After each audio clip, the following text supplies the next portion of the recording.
Coach Eric Ramsay. We'll get started. Another penalty shootout. Did you feel as calm this time, and does it feel like having a built-in advantage with St. Clair back there? I think so. I feel like it was well in our favour, the combination of the atmosphere and Dane. You guys who have seen him play over the course of his time here, big personality. He's as you've seen at the end, he's a showman. He feeds on the energy that the crowd give, and I think everyone felt in Salt Lake like we really backed him to make a save. Obviously, it didn't transpire to be the case, but I think here it was almost definite that he would save one. So yeah, we're disappointed we took it that far, to be honest, as much as it's a dramatic way to win and a phenomenal atmosphere, and everyone will remember it as, I'm sure, one of the most special occasions here. I felt like it was far more dramatic than it needed to be based on the balance of play and particularly how the first half went. Just how great does it feel in your first year, the way you guys have caught fire at the end of the season, now advancing to the second round for you? Just how does this moment feel for you right now? Yeah, I'm really pleased. Obviously, I'm keen not to get complacent. I feel like we've got the group to a point where we feel like we can compete with anyone. I feel like we've done collectively a really good job in that sense in a really short space of time to bring, as I've said previously, this third iteration of this group this year together so quickly to be such a cohesive team, a team that's very difficult to play against. So I'm really pleased in that sense, but I want to go again. I feel like the group is in such a place, and everyone will look at that Galaxy game as a game that we can win. We can certainly compete with them based upon what I've seen so far. So I'm satisfied, but certainly not getting ahead of myself. MLS has been trying to figure out its playoff format since the founding of the league. And between the League's Cup and now this first round, they've been throwing in a 90 minutes right to penalties. It's obviously worked in your favor this round, but overall, how do you feel about cutting that 30 minutes of extra time out? It's difficult to say. I'm standing here, sort of the beneficiary of that format, and I know it's brought real drama and real tension that I suppose as a fan, if you've come to that game tonight, that's not one that you're forgetting. I know there's a real appetite for games finishing in that way. So from a sort of fan experience, spectacle perspective, I can certainly see it. Players at this stage of the season, they're tired. Obviously, there's a shift sort of globally toward being sensible with extra time in cup competition. So I can also see it from that perspective. So yeah, without sort of picking it apart in my brain too much, I'm pretty happy with it today for sure.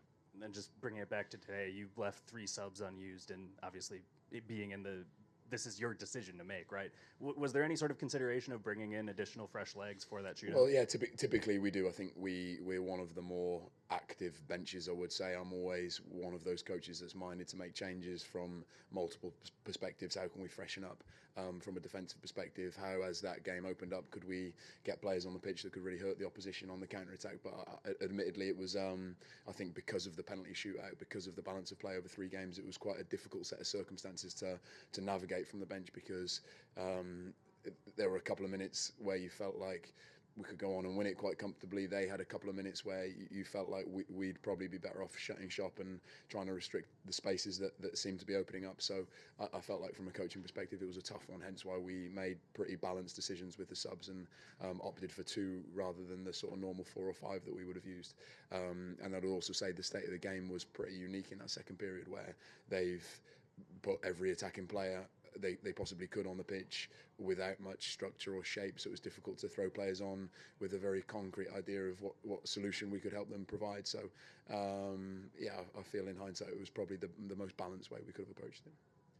We saw Longwane pushed really far forward on the right-hand side, and especially from goal kicks, we saw Carlos Harvey up there as well. What were you hoping to take advantage of with that and down the right-hand side? Yeah, it was just based upon how we'd read a couple of the situations in the first game. We felt like there would be certain situations where it would be to our advantage to get Bongi much closer to Kelvin and use Carlos much higher up the pitch, and that sort of applied mostly in those situations at goal kicks. But you also felt like in general play it also gave us a real dynamism on that right hand side, particularly with Carlos in the first half. And as you guys well know, Bongi is is a bit of a project on that side. He much prefers to play closer to the front. So as we've done all season, we're trying to almost tailor the roles to the players' strengths at the moment. And although Bongi is someone that we're really trying to develop in all senses, I feel like tonight was a good example of him when he was at his best, sort of doing the role in Bongi's way of doing it, and we wanted to give him the freedom to do that.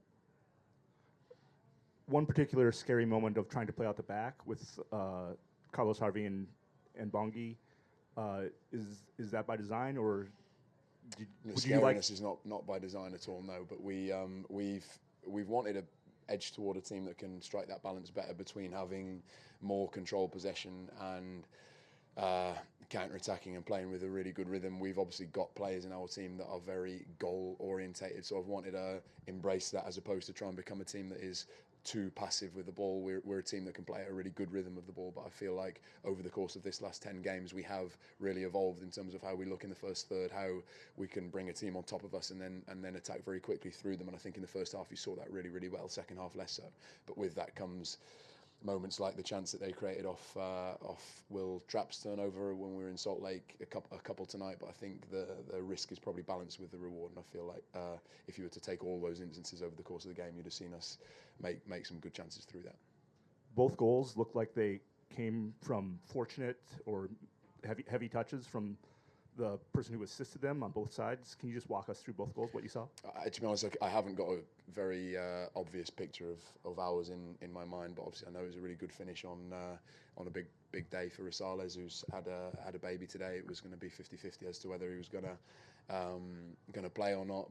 Hence why everyone was so pleased when there was a sense of it's got to be the day that he scores his first goal, because for those of you who've watched us over the course of the year, he's a player that gets in those situations over and over and over, and he's been such a good player for us, but has yet to score. So I think it was written tonight, really. So I've got the finish in mind, but not much else from that one. Their goal is a consequence of the number of attacking players that are very crafty between the lines that they have on at that point in time. It felt like we looked very passive as they progressed through the pitch, but it's partly because every play you felt that you were going to jump out on and press at that point was one that could beat you 1v1, and I think that led to the caution and how passive we looked on that goal, which was disappointing because I think it was one of the rare opportunities they really opened us up. So I'd go back to pointing to the fact that was a point where they'd gone all in on attacking players, and it was a tough situation for us to deal with.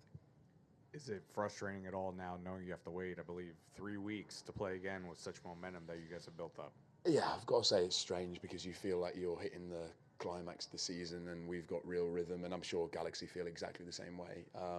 I'll as I have done in these situations where the schedule feels a little bit off, try and take it as a positive, give the lads some time off, and then try and help the group continue to evolve. I do feel like we probably more than them as a team that's much earlier in their evolution will probably benefit from the training time. I would say I felt like every time we've had big chunks of training, what you see on the other side is a better version of the team that went in. So I feel like we'll approach it that way, but there is some frustration for sure. Coach, felicidades. Un buen partido en el primer tiempo. Faltaron la forma de la definición. El equipo llegó y no hubo definición a la hora de llegar al largo. ¿Cómo concentrar el equipo para que los 90 minutos se jueguen de esa forma, igual al primer tiempo?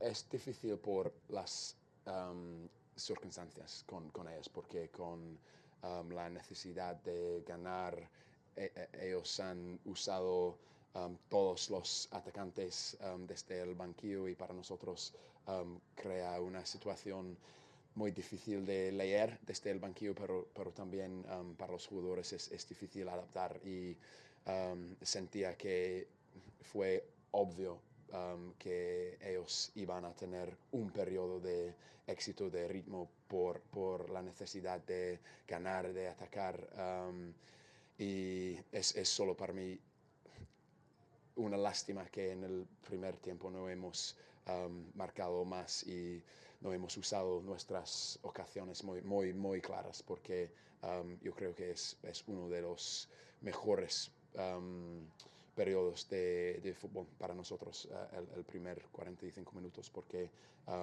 controlamos el partido sin el balón, pero también creamos mucho, y eso es el equipo que quiero que avance en el futuro. You said the first half was one of the best stretches. What were you unhappy with in the second half?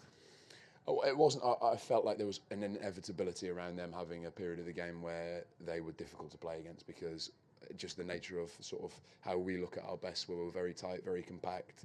When they make the changes they make, and you've got two situations, you've either got all of the attacking players inside your shape, which makes things very difficult for the players that are not wanting Wiltrap, Pisani, they're not wanting to get beaten 1v1, so there's that sort of us being passive creeps in a little bit, or they've got all the players outside our shape and then they become very difficult to press. So I felt that was quite a unique period of the game that you're not often going to face. I feel like if it was more ordinary circumstances, we probably wouldn't have had that swing between how we looked in the first half and how we looked in the second half. But certainly the first half, I feel, as I've said multiple occasions when I've stood up here, I want us to be a team that is very disciplined defensively, that really makes life tough for the opposition, but has our share of the ball, but continues to attack with a good rhythm. So that's not an easy balance to come by, but I think you saw that in the first half. We had, again, 40-45% of the ball, but we were really efficient with how we used it. We created a lot of chances and restricted them to almost nothing, I would say. Last year from Jeff Beer. Barring some unforeseen results outside of your control, this may be the final home game at Allianz Field this season. I think when you come into a season already in progress and then you're able to leave with a win in this sort of fashion, how do you look back on this kind of budding relationship between you, the coach, and then the fan base that supports your team? Yeah, it's an incredible atmosphere here, and I've said recently that I'm really pleased and relieved that we've been able to finish the season in the way we have with the 3 home games that we've had here, because we have to take advantage of what is, as far as I'm concerned, one of, if not the best sort of football-specific atmospheres in the entire country, and I'm sure every team that's come here over the course of the last month has felt that.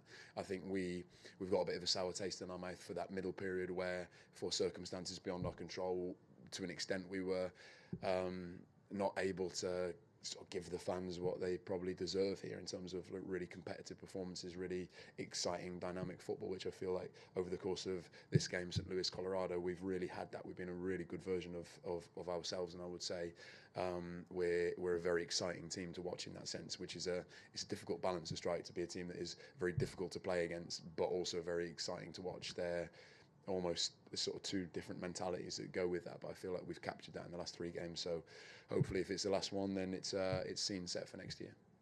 You mentioned something earlier, calling the 3rd iteration of this team. What can you say about the collaboration between you and seeing Khaled put together a roster that seemingly never satisfied until he found the right pieces to make a run like this? Yeah, it's been that's obviously been a really collective effort. There's been some really good work done on Khaled's part, on the club's part, in making sure that we almost sort of put right the wrongs of the early part of the year, and I think we had no sort of divine right of it all coming together in the last 10 games almost perfectly, and sort of 3 of the signings that we made really hitting the ground running. Sort of feel like a couple of factors there. One, they came into a good environment, and I feel like the staff around the group in that middle period did a good job of knowing that there was going to be some light at the end of the tunnel, riding what were some really frustrating months for the length of time that players were away, then the injuries that come as a consequence of a small squad, players leaving as a consequence of 2 windows not falling in sync with one another. We always felt at the time that the best approach there was to try and keep as steady ahead as we could, and know that when the reinforcements come, we wanted them to come into a good environment, and I feel like they've done that, and that's been a big part of why they've come in and hit the ground running, on top of them being good players. So yeah, I think it's been a big club effort in that sense. Thanks, everybody. Locker room is open. Thanks, guys.